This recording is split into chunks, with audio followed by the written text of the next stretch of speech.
नमस्कार, IND analysis देख रहे हैं आप और मैं हूं आपके साथ खुशी व्यास। बेटी बचाओ ये नारा तो हम कभी से सुनते आ रहे हैं, लेकिन मध्य प्रदेश में महिला अपराधों को लेकर सियासत दरअसल उफान पर है और एक बार फिर से यही नारा मध्य प्रदेश में गूंजता हुआ नजर आ रहा है। जी हां, हाल ही में घटित दुष्कर्म की सिलसिलेवार वारदातों के बाद विपक्ष ने लॉ एंड ऑर्डर को लेकर मोर्चा खोल रखा है। वो गांधी जयंती से बेटी बचाओ अभियान शुरू करने जा रहा है, तो वहीं सत्ता पक्ष इसे नाहक की सियासत बता रहा है। सत्ता पक्ष का कहना है कि कानून व्यवस्था पर सरकार सख्त है, जितनी भी घटनाएं हुई है सरकार ने तत्काल कार्रवाई की है। लॉ एंड ऑर्डर पर अब आखिर इतनी सियासत क्यों मच रही है, इतनी तकरार क्यों पक्ष विपक्ष के बीच देखने को मिल रही है? इस मसले पर कौन सही है, सत्ता पक्ष या विपक्ष? आरोपों प्रत्यारोपों के सियासत के बीच आखिर कैसे महिला पर हो रहे जो अपराध है वो रुके, कैसे बेटियां सुरक्षित हो सके, इन्हीं तमाम सवालों के साथ आज हम चर्चा करने वाले हैं। लेकिन चर्चा से पहले सुन लेते हैं प्रतिक्रियाएं कुछ, जिसको लेकर सियासत मध्य प्रदेश में मची हुई है। बेटियों के बचाने का अभियान है, सम्मान का अभियान है। इस तरह के न्यूसेंस वैल्यू वाले लोगों के लिए मेरे पास कोई जवाब नहीं है। यह पहले चरण का कार्यक्रम हमने बेटी बचाओ अभियान का जारी कर रहे हैं। बेटियों के बचाने का अभियान है, सम्मान का अभियान है। इस तरह के न्यूसेंस वैल्यू वाले लोगों के लिए मेरे पास कोई जवाब नहीं है। यह पहले चरण का कार्यक्रम हमने बेटी बचाओ अभियान का जारी कर रहे हैं। बेटियों के बचाने का तो सियासत के सुर एक बार फिर से मध्य प्रदेश में सुनने को नजर आ रहे हैं। हालांकि नई बात नहीं है कि सियासत मध्य प्रदेश में देखने को मिले, लेकिन ये सुर एक बार फिर से उसी नारे पर सुनाई दे रहे हैं जो कि लगातार हम सुनते आए हैं। बेटी बचाओ बेटी पढ़ाओ, तमाम तरह की बातें अगर देखा जाए मध्य प्रदेश में पिछले कुछ दिनों की अगर हम बात करें तो लगातार इस तरह की वारदातें सामने आई हैं। चाहे राजधानी भोपाल की हम बात कर लें, बच्चियों के साथ गलत कृत्य किया गया, बच्चियों के साथ जिस तरह की घटनाएं हुई हैं, और बच्ची जो 5 साल की बच्चियां, 3 साल की बच्चियां, तो तमाम तरह के सवाल हैं। और इसी को लेकर विपक्ष एक बार फिर से हमलावर है, सत्ता पक्ष पर अभियान चलाने जा रहा है। अब क्या कुछ मायने हैं अभियान के विपक्ष के, उसी को लेकर आज हम चर्चा करेंगे। चर्चा की शुरुआत करें उससे पहले 3 खास मेहमान हमारे साथ जुड़ चुके हैं। सबसे पहले मैं आपका परिचय करवा देती हूँ। हमारे साथ हिमानी सिंह जी कांग्रेस से जुड़ चुकी है, बीजेपी से हमारे साथ योगेश गुप्ता जी जुड़ चुके हैं, और साथ ही रंजन श्रीवास्तव जी वरिष्ठ पत्रकार हमारे साथ जुड़ चुके हैं। आप तीनों मेहमानों का बहुत बहुत स्वागत है इस खास चर्चा में। तो हिमानी जी, सबसे पहले मैं आप ही के पास आना चाहूंगी। बेटी बचाओ, क्योंकि बेटियां तो हम भी हैं और देखा जाए तो शुरुआती दौर से ये सुनते आ रहे हैं हम भी कि बेटी बचाओ ये नारा कहीं ना कहीं चलता हुआ नजर आता है। अब अभियान की तैयारी में है कांग्रेस, आखिर क्यों जरूरत पड़ रही है इस अभियान की? देखिए, महिला होने के नाते मुझे इस तरह के अब जो स्टेटमेंट्स होते हैं, नारे होते हैं, इनसे हमेशा यही समझ में आता है कि बाकी सारी चीजें जो हमारे बारे में कही जाती हैं कि हम बराबरी पे हैं और हमें सब चीजों के अधिकार मिल गए हैं, हम पढ़ लिख सकते हैं। जब समाज को इस तरह की स्टेटमेंट, चाहे वो बेटी पढ़ाओ बेटी बचाओ वाला अभियान हो, या यहाँ पर जब इस सेंस में कहा जा रहा है कि उनको जिस तरह के अपराधों से वो जूझ रही हैं उनसे बचाने की बात हो, तो कहीं ना कहीं सोचने की जरूरत है कि आज आप और हम इस समाज में खड़े हैं। ठीक है, कुछ बेटियां होती हैं जो अपने आप को सुरक्षित रख लेती हैं, पर हम यहाँ जनरली जब बेटी बचाओ बेटी पढ़ाओ की बात करते हैं तब भी हम उस वंचित शोषित वर्ग की बात करते हैं। और यहाँ भी, पर यहाँ स्थिति ऐसी हो गई है कि एक जो बच्ची किसी भी एज में, चाहे वो पैदा हुई दूधमुही बच्ची हो, चाहे वो बुजुर्ग महिला हो, उनको सुरक्षित रहने के लिए अब बहुत ज्यादा संघर्ष करना पड़ रहा है। वो कॉलेज जाती हैं, कोचिंग जाती हैं, नौकरी पर जाती हैं, तो कहीं भी उनके साथ छेड़खानी हो सकती है, कहीं भी किसी भी तरह की हरकत हो सकती है। कभी वो ऑफिस से लौट रही होती है या किसी, तो ऑफिस से लौट रही है मतलब पढ़ी लिखी भी है, आत्मनिर्भर भी है, सशक्त भी है, फिर भी वो उस अपराध का शिकार हो रही है। जो महू में केस हुआ था, वो महिलाएं जो फौजी के साथ थी, वो फौजी को सशक्त पूरी तरह से मान रही थी कि वो देश की रक्षा कर सकता है तो उनकी भी कर सकता है, और पढ़ी लिखी भी थी, फिर भी वो अपराध का शिकार हो गई। तो अब इस समाज में कोई स्तर नहीं बचा है कि किस तरह की महिलाएं या किस शोषित पीड़ित नहीं, सभी तरह की महिलाएं समान रूप से बिल्कुल इस समानता के स्तर पर जरूर आ गए हम, कि हम अपराधों से हर स्तर की महिलाएं उसी तरह से खतरे में हैं जैसे कोई भी है। तो कहीं ना कहीं इस चीज को लेकर जो भी बातें कही जा रही हैं कि हमने कार्रवाई की है, हमने ये किया है, कार्रवाई करने की नौबत क्यों आ जाती है? समाज में जो लोग इस तरह की हरकतें कर रहे हैं उनके मन में ये डर क्यों नहीं है कि अगर मैंने किसी लड़की की तरफ आंख उठा के देखा तो उसका परिणाम क्या होगा, उसके बाद मेरे साथ क्या होगा? तब इन अपराधों में कमी आ सकती है, इन चीजों को रोक लगाई जा सकती है। और यही एक अभियान लेकर अब कांग्रेस पार्टी निकली है कि मध्य प्रदेश में, देश में बेटियों की रक्षा के लिए सबको जागरूक करेंगे और कहीं ना कहीं एक नई अलख जगाने की कोशिश करेंगे। ठीक है, प्रतिक्रिया ले लेती हूँ। योगेश जी, देखिए, अगर बेटियां सुरक्षित है और वाकई जिस तरह से कहना है सरकार का कि अपराधों में कमी आई है, फिर जरूरत क्यों पड़ रही है विपक्ष को इस अभियान की? क्या कुछ कहेंगे अभियान को लेकर? देखिए खुशी जी, बेटी, माँ, बहन, ये हमारी मातृ शक्ति है। शक्ति स्वरूपा के रूप में हम इनको न केवल पूछते हैं बल्कि इनके ऊपर हम अभिमान करते हैं। हमारे घर में अगर कोई बेटी पैदा होती है तो हम अपने आप को बड़ा सौभाग्यशाली मानते हैं। तो भारत में ये बेटी पढ़ाओ बेटी बचाओ का जो नारा बुलंद किया था वो भारतीय जनता पार्टी ने ही किया था। शिवराज जी इसके जनक रहे हैं। उसी से इन्होंने आज कांग्रेस पार्टी ने अगर बेटी बचाओ आंदोलन किया है तो निश्चित रूप से कांग्रेस पार्टी के जिस बड़ बोले नेता ने आज प्रेस कॉन्फ्रेंस करके इस नारे को मीडिया के समक्ष रखा है तो ये वही कांग्रेस के अध्यक्ष हैं जो महिलाओं के खीसों में झांकते हैं, महिलाओं में रस और चाशनी ढूंढते हैं और पीड़िता की पहचान को उजागर करते हैं जो संवैधानिक रूप से कहीं से भी उचित नहीं है। वहीं दूसरी तरफ इनके नेता प्रतिपक्ष उमंग सिंघार स्वयं महिलाओं के साथ संलिप्त पाए जाते हैं। उनके बंगले पर महिला आत्महत्या करती है, 2, 2.5 साल 3 साल तक केस चलता है। वहीं इनके नेता उपनेता प्रतिपक्ष हेमंत कटारे जी जो अटेर से विधायक, उनके ऊपर 2.5-3 साल तक महिलाओं से रेप के मामले में मुकदमा चलता है जिसकी जानकारी बाकायदा हेमंत कटारी जी ने अपने नॉमिनेशन फॉर्म में दी है। ये हम अपनी तरफ से नहीं जोड़ रहे, ये इन्होंने पोर्टल पर वो जानकारी अपलोड की है। तो सबसे पहले कांग्रेस पार्टी को ये निर्णय करना पड़ेगा कि बेटी बचाओ का आंदोलन करने से पहले प्रदेश कांग्रेस अध्यक्ष जीतू पटवारी को हटाओ, उप नेता प्रतिपक्ष हेमंत कटारे को हटाओ, नेता प्रतिपक्ष उमंग सिंघार को हटाओ। वहीं राष्ट्रीय स्तर पर, राष्ट्रीय परिप्रेक्ष्य में अगर बात करी जाए तो इन्हीं के पूर्ववर्ती नेता जो रहे, चाहे वो कमलनाथ जी महिलाओं को आइटम कहते हैं, दिग्विजय सिंह जी टंचमाल कहते हैं, वहीं दूसरी तरफ रणदीप सिंह सुरजेवाला हेमा जी के बारे में डिबेट मध्य प्रदेश की महिलाओं को लेकर है कि कांग्रेस के नेताओं को लेकर है। योगेश जी सिर्फ आधा घंटे का टाइम पास हम किसी निष्कर्ष पर नहीं पहुंच पाएंगे। तो क्या संबोधन देती है वो भी आप सम्मानित मीडिया से छुपा नहीं है। ठीक है, चलिए, ठीक है, मैं प्रतिक्रिया ले लेते हैं। मानी जी, देखिए मानी जी, आपका कहना था कि कांग्रेस नेताओं के बारे में क्यों कहा जा रहा है, महिलाओं को लेकर डिबेट है। उनका कहना यह है कि महिलाओं के लिए तो ये शब्द उपयोग किए गए हैं ना, तो कांग्रेस क्यों पहले खुद को आचरण में नहीं ला रही है इस तरह की, महिलाओं का सम्मान किया जाए उसके बाद जागरूक किया जाए? प्रतिक्रिया दे दीजिए योगेश जी की। जी, ये योगेश जी, महू की जो घटना हुई थी उसके में मेरे साथ डिबेट पे बैठे थे और इन्होंने खुद ये स्टेटमेंट दिया था, मेरे पास रिकॉर्डेड है, कि लोगों को खुद भी इस बात का ख्याल रखना चाहिए कि इतनी रात गए अपने परिवार के साथ कहाँ जाएं कहाँ नहीं जाएं। तो सुरक्षा की जवाबदारी लेने में ये इस तरह के ही स्टेटमेंट दिया करते हैं। इसको खुशी जी आप बता सकती हैं कितना गैर जिम्मेदाराना व्यवहार है कि जनता तय करे कि उसको कहां जाना है, सरकार जवाबदारी नहीं लेगी। पूरी में सरकार में सत्ता पक्ष में है ये। इसका जवाब लूंगी मानी जी, पहले वो बताया, ठीक है, मैं इसका जवाब लूंगी, एक सेकंड, इसका जवाब मैं लूंगी, लेकिन योगेश जी की प्रतिक्रिया दे दीजिए पहले। देखिए, फिर वापस वो मुझसे पूछेंगे कि आखिर क्यों फिर इस तरह की बयानबाजी आपकी पार्टी से की जाती है महिलाओं के सम्मान को लेकर जो बड़ी बातें की जा रही है। देखिए, अगर आप पुराने गड़े मुर्दे उखाड़ेंगे तो बिसाहू लाल साहू से लेकर प्रधानमंत्री नरेंद्र मोदी तक सभी को घसीटना पड़ेगा। लेकिन अगर हम एक स्वस्थ डिबेट करना चाहते हैं मध्य प्रदेश की बेटियों को लेकर तो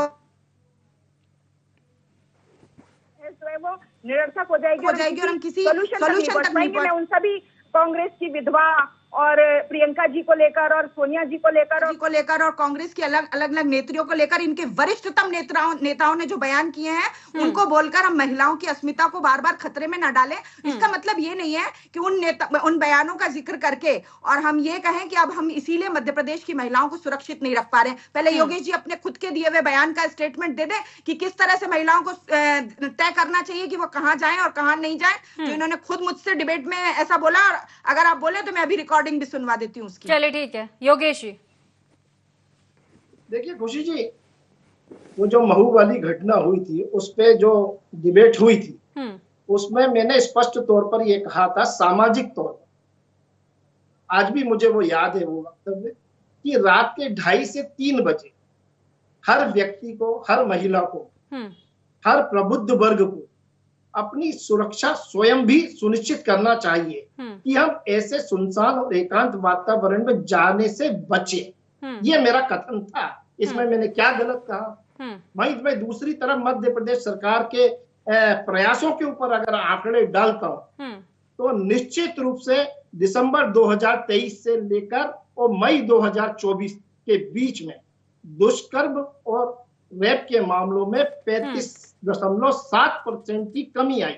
ये एनसीआरबी की रिपोर्ट कहती है। कहने का तात्पर्य यह है कि डॉक्टर मोहन यादव की सरकार इस मामले को पूरी गंभीरता के साथ लेकर सचेत और सजग है। 4 बड़े नगरों में पुलिस कमिश्नर प्रणाली लागू हो चुकी है और वहां पर अपराधों में निरंतर अंकुश लगाया जा रहा है। तत्पश्चात भी इस प्रकार की दुखद घटनाएं घटित हो रही, इसकी भारतीय जनता पार्टी पुरजोर तरीके से भर्त्सना करती है। मगर कांग्रेस का ये जो दोहरा चरित्र है, चाल चरित्र है, मापदंड है, तो सबसे पहले बेटी बचाओ का नारा देने वालों को अपने पद से या तो त्याग पत्र देना चाहिए या फिर सार्वजनिक रूप पर माफी मांगना चाहिए। ठीक है, चलिए जो महिलाओं के बारे में आंकड़ों को लेकर मैं आऊंगी माली जी के पास। ठीक है, उससे पहले मैं प्रतिक्रिया ले लेती हूँ। वरिष्ठ पत्रकार भी हमारे साथ जुड़े हुए हैं, रंजन जी। रंजन जी देखिए, जो अब एक अभियान चलाने वाली है कांग्रेस, हालांकि देखा जाए बीते दिनों जिस तरह की घटनाएं सामने आई है, ठीक है महिलाओं के साथ तो अपराध कई बार देखे हैं, लेकिन बच्चियों के साथ जिस तरह से बच्चियों को निशाना बनाया गया काफी दुखद रहा है। हालांकि कार्रवाई की गई है, मामले में कड़ी कार्रवाई की है सरकार ने, लेकिन अब जो एक अभियान चलाने जा रही है कांग्रेस, आगे कैसे देखते हैं आपकी? क्या वाकई ये सियासत के सुर मध्य प्रदेश में गूंजते हुए नजर आ रहे हैं या फिर एक पॉजिटिव चीज इसको लेके वाकई जागरूकता लाने की एक नई कोशिश है? देखिए, उसे विपक्ष का काम है कि जो भी इश्यूज है जो पब्लिक को लेकर लगातार दबाव बनाए रखें सरकार पर। विपक्ष में चाहे बीजेपी हो कांग्रेस हो, विपक्ष का धर्म है। अब जहां तक बात है कि भाजपा का कहना है कि कांग्रेस में भी क्राइम था, क्यों करना चाहिए, वो अलग बात है। ये पॉलिटिकल अपना वार है, चलता रहेगा। लेकिन मैं जहां तक मध्य प्रदेश को देखता हूँ, मतलब मध्य प्रदेश में ही है, तो कांग्रेस से भाजपा को ये नहीं कह सकता कि हमारे समय में क्राइम बहुत कम हो गया था और बहुत अच्छे समय आ गए। अगर आप एनसीआरबी का फिगर देखेंगे जो राज्य से ही जाता है, तो मध्य प्रदेश हमेशा टॉप 5 स्टेट में रहा है। क्राइम अगेंस्ट वुमेन को लेकर के, रेप को लेकर के, डोमेस्टिक वायलेंस को लेकर के हमेशा टॉप पे रहा है। तो किसी पार्टी ने या सरकार ने बहुत कोशिश करके बहुत परिवर्तन ला दिया, ऐसा मुझे दिखता नहीं।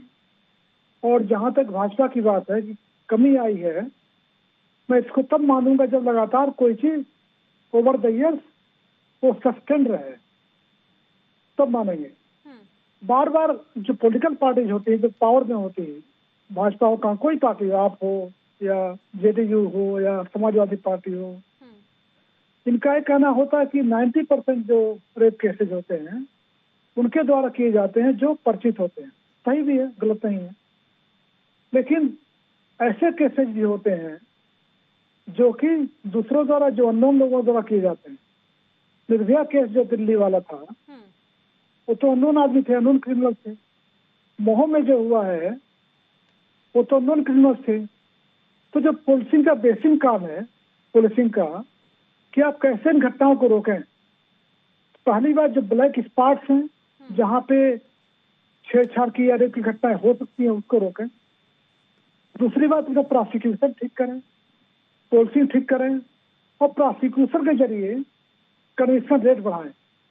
अगर आप पूरे इंडिया को देखेंगे और उसमें मध्य प्रदेश सचुता नहीं है, तो जो एवरेज है पूरे इंडिया का 89 रेप पर डे होता है, पर डे।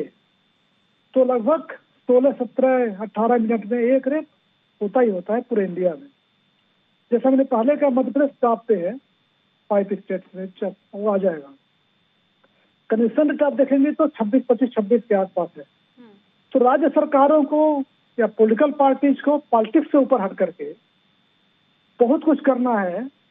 खासकर निर्भया के बाद इतने सारे रिकमेंडेशन आए थे, तो बहुत से भी ठंडे बस्ते में पड़े हुए हैं, वो नहीं हुआ।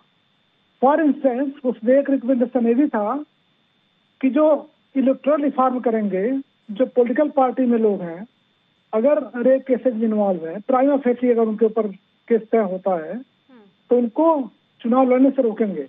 वो रिफॉर्म आज तक नहीं हुआ। अगर आप संसद देखेंगी, विधानसभा देखेंगी, तो बहुत सारे रेप एक्यूज उसमें आप भाग लेते दिखाई पड़ेंगे। तो शुरुआत पॉलिटिकल पार्टी को घर से करनी पड़ेगी, दिखाना पड़ेगा हाँ वाकई हम महिलाओं पर संवेदनशील हैं, हम क्राइम रोकना चाहते हैं, तो शुरुआत तो करें अपने से। हबीबगंज में, एक मिनट टाइम और लूंगा आपका, हबीबगंज में रेप हुआ। वो लड़की कोचिंग क्लास से रेलवे स्टेशन जाती थी, वहां से विदिशा जाती थी ट्रेन पकड़ के। वो जो रूट था दोपहर में सुनसान रहता था। रेप जो क्रिमिनल थे उसको लड़की को घसीट करके पुल यार्ड नीचे ले गए, रेप किए। बहुत बुरी हालत बच्ची की थी। रेप जब हुआ, रेप रिपोर्ट हुआ, तो फिर उसको रेलवे ने और पुलिस ने मिल करके उसको कवर कर दिया, वो रूट को बंद कर दिया। वो पहले भी कर सकते थे, वो सबके निगाह में थी। रेलवे पहले भी काम कर सकती थी। पुलिस एमपी पुलिस कोई मंगल ग्रह पे तो नहीं है, भीड़ भाड़ वाला नहीं क्या है। तो पुलिस का जो बेसिक काम है, पॉलिटिकल पार्टी का जो बेसिक काम है, प्रोसिक्यूशन का जो बेसिक काम नहीं करते हो और फिर बाद में एक दूसरे को ब्लेम करते रहते, यही चलता आ रहा है। निश्चित तौर पर रंजन जी, एक बेहतर बात आप कह रहे हैं कि ये मुद्दा सियासत का बिल्कुल नहीं है, क्योंकि ये बात अपराधों की है, महिलाओं की सुरक्षा की। और रंजन जी की बातों को लेकर ही आऊंगी योगेश जी। ठीक है, कार्रवाई की जा रही है मामलों में, लेकिन नहीं लगता कि कहीं ना कहीं अवेयरनेस की और भी जरूरत है। ये सुरक्षा के जो इंतजाम है उनमें कसावट की और भी जरूरत है, क्योंकि ये जो मामले आते हैं, ठीक है कार्रवाई की जा रही है, लेकिन नहीं कहा जा सकता ना कि अपराधों में भी कंपटीशन किया जाए, किसकी सरकार में कितना ग्राफ कम हुआ है। कहीं ना कहीं अपराधों में कमी आई है, लेकिन पूर्णतः खत्म तो नहीं हुआ है। नहीं खुशी जी, बिल्कुल मैं आपकी बात से इत्तेफाक रखते हुए आप इसी बात को आगे बढ़ाऊंगा कि मध्य प्रदेश की सरकार पूरे भारत में पहली ऐसी राज्य सरकार है जिसने बेटी माँ बहन के खिलाफ होने वाले अपराधों के मामले में फांसी की सजा का प्रावधान। जिस घटना का उल्लेख माननीय वरिष्ठ पत्रकार ने किया, वो घटना किनके समय हुई थी इस पे मैं रोशनी नहीं डालूंगा, आप भली भांति परिचित। ठीक, लेकिन हमने ऐसे सभी सार्वजनिक स्थानों पर ऐसे सभी जो ब्लैक स्पॉट्स हैं जिनका जिक्र माननीय पत्रकार महोदय ने किया, उन पर न केवल पुलिसिंग बढ़ाई है बल्कि सीसीटीवी एक जगह पर 100, 50 सीसीटीवी कैमरे रखे, सतत 24/7 मॉनिटरिंग की जाए। तो बावजूद इसके इस प्रकार का घटनाक्रम का घटित होना, चाहे वो स्कूल वेन का ड्राइवर हो या स्कूल का शिक्षक हो, तो निश्चित रूप से मध्य प्रदेश सरकार के संज्ञान में जैसा ही आता है फौरी तौर पर कड़े निर्देश दिए जाते हैं और उसको संज्ञान में लेकर उस अपराधी को तुरंत शिक्षकों के पीछे और न्यायिक प्राधिकरण के समक्ष एज अर्ली एज पॉसिबल उसको कैसे फांसी हो, इसके पूरे प्रयास किए जाते हैं। तो हम निरंतर प्रयास कर रहे हैं, उसी का परिणाम है कि 35.18% की कमी आई है। आगे हमें इस पर और काम करना है, हम उस बात से इनकार नहीं कर रहे हैं, मगर इस बात पर राजनीति करने वालों को शर्म आनी चाहिए कि उनको अपने गिरेबान में झांकना चाहिए, उनको अपने बड़े बोले नेताओं के बयानों को मद्देनजर रखना चाहिए। और उन्हीं की अभी जो कर्नाटक में एक सीएम है सिद्धरमैया साहब, जिस पर ईडी का शिकंजा कसा है, उन्होंने तो सरेआम सीएम की शपथ लेने के बाद स्टेज पर महिला की चुनरी खींची। तो हम जहां एक तरफ अपनी माँ बहन बेटियों का कन्या भोजन पूजन करते हैं, चरण धोते हैं, चाहे वो शिवराज जी हो चाहे डॉक्टर मोहन यादव जी हो, वहीं दूसरी तरफ कांग्रेस के नेताओं का यह आचरण भी मध्य प्रदेश और देश की जनता के समक्ष है। तो ये जो आंदोलन चलाने वाले हैं, ये इनका चरित्र वो नहीं है जिसकी ये बात या जिसकी बागडोर ये संभालने जा। ठीक है, बाकी जवाब मध्य ले लेते प्रदेश हैं में हम माँ बहन बेटियों की रक्षा के लिए वचनबद्ध। ठीक है, लौटूंगी आपके पास, इसी को लेकर जवाब ले लेते हो। मानी जी, देखिए अपराधों की अगर बात की जाए तो ये तो नहीं कह सकते कि अपराध पूर्णतः बंद हो रहे हैं या बंद हो चुके या हुए थे कभी भी। ठीक है, सरकार किसी की भी रही हो, अपराध तो हुए हैं।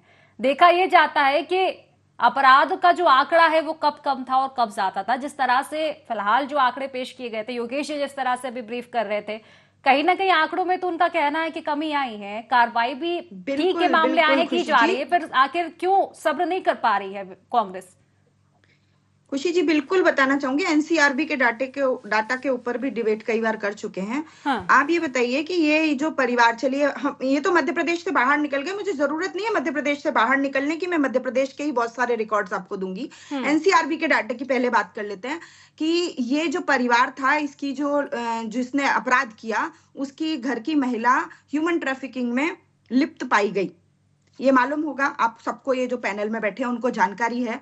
ये अपराध दर्ज नहीं हुआ, इसलिए एनसीआरबी के डाटा में उसकी गिनती नहीं हुई और इस तरह से परसेंटेज कम हुई है। मैं सिर्फ एक उदाहरण दे रही हूँ, आधा घंटे का समय भी पूरा कम पड़ जाएगा अगर हम उन आंकड़ों पर जाएं जहां पर महिलाएं अपना अपराध दर्ज करवाने जाती हैं, अपने प्रति हुए अपराध को, और पुलिस उसको दर्ज नहीं करती है, मामूली धाराओं में दर्ज करती है या फिर किसी भी तरह से घरेलू मामला कहकर टरका देती है। तो एनसीआरबी के डाटे तो जितना कम आया है, 0 पे भी आ सकता है, कोई बड़ी बात नहीं है। दूसरी चीज, ये जो बहुत गड़ा फाड़ के, मैं मध्य प्रदेश के बाहर नहीं जाती हूँ, कर्नाटक, प्रज्वल रेवन्ना वगैरह, इन सबको, ब्रजभूषण शरण सिंह वगैरह, इन सबको इंक्लूड नहीं करती हूँ। अभी कल परसों का आपने वीडियो देखा होगा, भारतीय जनता पार्टी के पार्षद को 2 महिलाएं पीट रही थी कि छेड़खानी का आरोप लगाकर। इनका अभी नवनियुक्त वीरेंद्र खटीक नाम के जो सांसद हैं, उनका एक सांसद प्रतिनिधि महिला से, बच्ची से छेड़छाड़ के मामले में लिप्त था। क्या कार्रवाई की है इन्होंने और किस आधार पर ये इतनी बड़ी बड़ी बातें कर रहे हैं? ये कमियां हैं जो अपराधियों को संरक्षण दिया जाता है, जिनकी वजह से लोगों को अपराध करने की स्वतंत्रता मिल जाती है, उनको अपराध करने के लिए खुला माहौल मिल जाता है कि हमारे ऊपर किसी बड़े व्यक्ति का संरक्षण है, हम पार्षद हैं तो हम कुछ भी कर सकते हैं। इंदौर में एक पार्षद ने रेप का केस किया और कुछ दिन बाद उस महिला ने अपना केस वापस ले लिया कि ठीक है, जो कुछ भी हुआ था वो रजामंदी से हुआ था। तो आप मान सकते हैं कि किस तरह का दबाव या किस तरह की चीजें उसके साथ की गई होंगी। ऐसे आप एनसीआरबी के डाटा तो कितने भी कम किए जा सकते हैं अगर आप अपराध रिपोर्ट ही ना करें, पर आपको दिखाई दे रहा है कि कमिश्नर प्रणाली होने के बावजूद, ठीक है, लेकिन योगेश जी का कहना है, ठीक है, वो मान रहे हैं अपराधों का ग्राफ कम हुआ, आपका कहना नहीं है, लेकिन उनका कहना है कि और भी सजगता बढ़ती जा रही है। खुशी जी, ह्यूमन ट्रैफिकिंग जैसा अपराध पुलिस के संज्ञान में नहीं आया, और ऐसा परिवार जो है वो इस तरह का अपराध करके अब हम आप और अब डिबेट पे बैठे हैं। तो कहीं ना कहीं सरकार को अपनी नाकामियां माननी चाहिए और उनको सुधारने का प्रयास करना चाहिए, ना कि दूसरों पर उसकी उंगली उठा देनी चाहिए। चलिए, ठीक है योगेश जी, जवाब दे दीजिए, उसके बाद रंजन जी के पास लौटूंगी मैं। देखिए, जिन 2 घटनाओं का उल्लेख इन्होंने किया भारतीय जनता पार्टी के पार्षद का, उसके खिलाफ भारतीय जनता पार्टी के संगठन ने संज्ञान में भी लिया, और वो संज्ञान में लेने के बाद जो मामला आप सम्मानित मीडिया के समक्ष आया और जो वीडियो के माध्यम से उन्होंने घटनाक्रम बताया, वो पारस मीणा और उसका परिवार अपराध प्रवृत्ति का है, और अतिक्रमण को लेकर जो कार्रवाई की गई थी उसके विरोध में उन्होंने अनर्गल झूठे आरोप पार्षद के ऊपर लगाए। वहीं दूसरी तरफ जिस सांसद के प्रतिनिधि के ऊपर इन्होंने टिप्पणी करी, उसको तुरंत प्रभाव से उन सांसद महोदय ने न केवल हटाया, बल्कि जितने भी प्रतिनिधि उन्होंने नियुक्त किए थे तत्काल प्रभाव से वो नियुक्तियां रद्द करी। तो हम तो एक तरफ उन चीजों पर संज्ञान लेते हैं, वही जीतू पटवारी जी अध्यक्ष पद से कब हटेंगे? अपराध होने के बाद तो संज्ञान सबका ही हो जाता है। ऐसे तो कलकत्ता में भी अपराधी को जेल में डाल दिया गया है, लेकिन फिर भी बहुत सारे सवाल उठाए गए ना, आपने हम नहीं उठाए। रेप करते हैं उनको नेता पद से कब हटाएंगे? ठीक है, जो उमंग सिंगार जी बंगले में महिला का यौन शोषण करते हैं। चलिए, ठीक है, देखिए सियासत का मुद्दा ये है नहीं योगेश जी, ठीक है, समय की कमी है, रंजन जी के पास लौटूंगी, अंतिम प्रतिक्रिया, ठीक है, 10 सेकंड में आपका जवाब चाहूंगी। ठीक है, आपने आंकड़े पेश किए हैं, अपराधों का ग्राफ कम हुआ है, हालांकि मानी जी नहीं मान रही है, लेकिन आपकी नजरों में कम हुआ है, तो क्या संतुष्ट हो जाएगी सरकार या आगे अवेयरनेस बढ़ाई जाएगी, सुरक्षा बढ़ाई जाएगी? क्योंकि अपराध तो अभी भी बंद नहीं हुए हैं ना। नहीं, देखिए खुशी जी, आवश्यकता अनुसार सुरक्षा न केवल बढ़ाई जा रही बल्कि पुलिस विभाग में भर्तियां भी की जा रही है। होमगार्ड से लेके सीआरपीएफ तक के जवानों की भर्तियों के विज्ञापन निकाल दिए, महिला पुलिस अधिकारियों की भर्ती की जा रही है। जगह जगह एडवांस सिस्टम पर सीसीटीवी कैमरा और उनकी मॉनिटरिंग की जा रही है। साइबर से जुड़े हुए एक्सपर्ट्स को पुलिस डिपार्टमेंट में लिया जा रहा है, और स्वयं मुख्यमंत्री जो कि गृह मंत्री है, ठीक है, उस पर चलिए ठीक है। अंतिम प्रतिक्रिया रंजन जी से लूंगी मैं, एक छोटी सी प्रतिक्रिया क्योंकि समय की कमी। ठीक है, सुन लिए मैंने आपकी बात योगेश जी। रंजन जी देखिए, जिस तरह से बात की जा रही है, हालांकि कानून तमाम तरह के हैं लेकिन अपराध फिर भी ठीक है कम हुए हैं, लेकिन उस हद तक तो नहीं हुए जिस तरह की चीजें सामने आ रही है। नहीं लगता कि कहीं ना कहीं अब एक अवेयरनेस की भी जरूरत हो गई है? सरकार को इस और भी कदम बढ़ाने चाहिए ताकि कार्यक्रम किए जाए या कुछ इस तरह की चीजें किए जाए जिससे अवेयर हो लोग, क्योंकि बच्चियों के साथ कृत्य किए जा रहे हैं। देखिए खुशी, मुझे लगता है कि बहुत बड़ा विषय है, बहुत संवेदनशील विषय है।